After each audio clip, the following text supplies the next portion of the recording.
The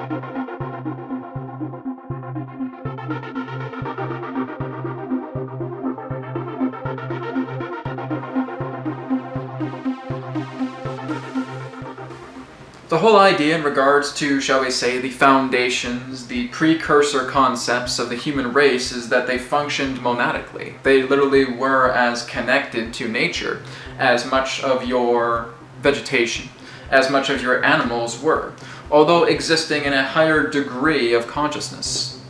The degree of sentience represented the idea of balance, that much to the thought forms that originated upon the planet at that time, hundreds of thousands of years ago, were that in that sense of tranquility, natural thought forms existing upon the planet, representing to that of being of ideal service, of representing the idea that there would be, shall we say, collective degrees of maintenance, of working together through ceremony, of in that sense receiving divine teachings from the creators that were, shall we say, the proprietors to bringing forward the human collective upon your planet.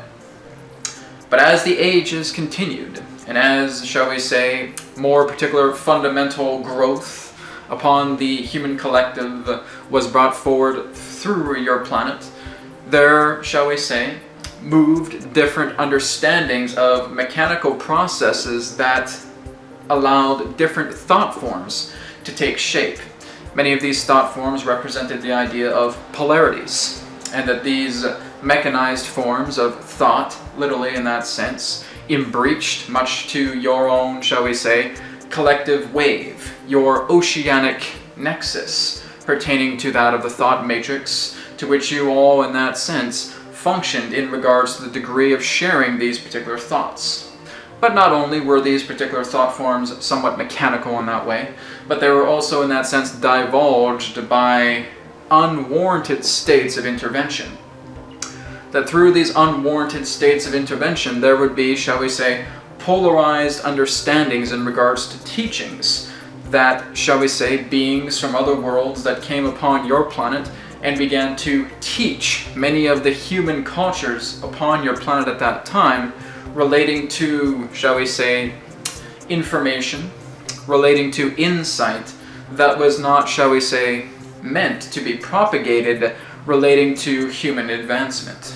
That again, it would be very similar as if one from your present day right now was to emerge approximately 10 to 15,000 years ago and attempting to show all of your technology and all of your, shall we say, modern understandings to the people upon that time. They simply were not in the appropriate propagation, shall we say, to literally receive that information.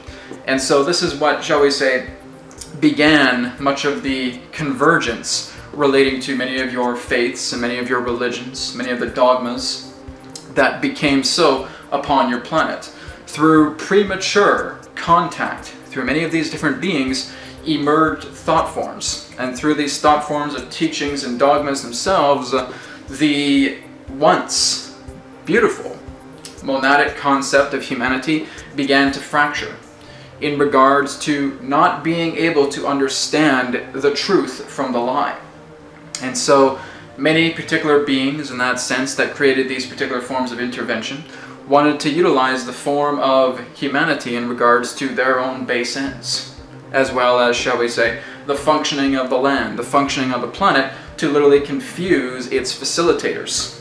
And so the thought form process continued, and the individuality in regards to what one thought was the truth in comparison to another bred conflict, and through this conflict inflicted more particular states of confusion and further states of polarities, and therefore throughout the ages this particular form of thought conjecture expanded, and that individuality was assigned based upon the multitude of routes, the avenues that were literally created based upon these states of confusion. So in its simplest idea, what is it that causes individuality?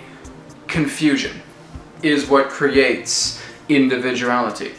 And that's basically what has happened throughout your planet throughout a very long span of time. For many different civilizations that have passed, from those who thought themselves almighty upon everybody else that represented those who dwelled in the fields, who would represent the lower class or the insignificant in that sense, or the feeling that these particular people were the peasants and that there must have been a king. A king must rule because they know more than what the lower class would know. And so this is what formulated many of the forms of class by those who felt because they held a greater degree of knowledge, they considered themselves superior.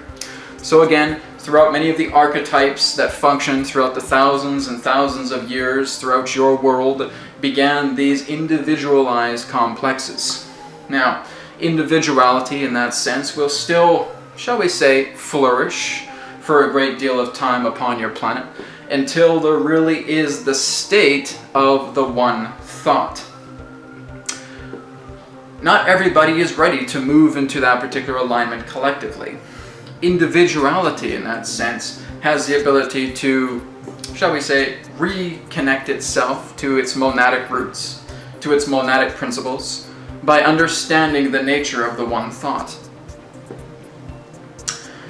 The whole idea here is that each and every single one of you are moving into the particular alignments to where you feel that you are the most connected with your world, to where you feel you are the most connected with oneness.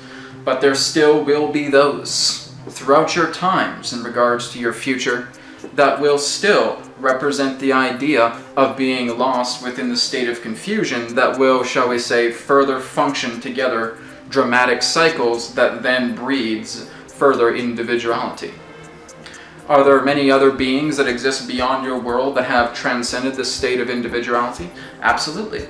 Many civilizations, shall we say, exist as one mind.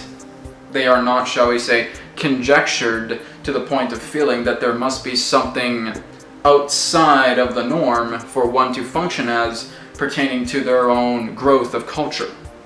Their growth of culture is defined in purity based upon their mind of oneness.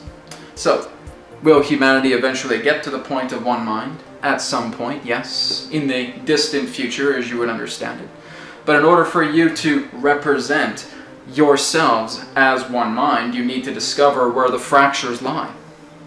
Where do the fractures lie based upon how you understand your life? In regards to you understanding yourself on a personal level, in you understanding your educational roots, in you understanding your political agendas upon your planet, in regards to money situations, in regards to balance. There are many things to consider to literally moving yourself back into the state of one mind, back into the state of the one pure thought. So the whole idea here is that, does it really matter if one person holds a higher truth to another? It really doesn't matter because there is no higher or lower truth. The truth itself will always be relative. It always will be subjective. So, if you are moving more into the alignment of understanding what is the pure one thought, you understand that you are connected harmoniously with the planet. You are connected harmoniously with your animals, with your vegetation, with your elements. They are all contained together in regards to being of service to your world, to your architecture of reality. That's the basic idea. But the whole idea in regards to individuality as it has reigned for a great deal of time upon your planet is the result of a fractured consciousness collectively. And that through time, as we stated, collectively it will start to defragment itself and reassort itself back in this way. But this is primarily why you have individuality upon your planet. You are literally, in that sense, bathing in regards to a world filled with thought forms, filled with opinions, filled with perspectives from everybody else attempting to understand the nature of the whole relative to the uniqueness of their own truth. That is the basic understanding. We thank you very much for the opportunity of this interaction with you today. I am Adronis from Sirius, sending love, appreciation, and gratitude to all of you tuning in to this broadcast interfaced through your internet collective consciousness. Thank you very much. Farewell for this timing, and we now return to the conduit. Goodbye for now.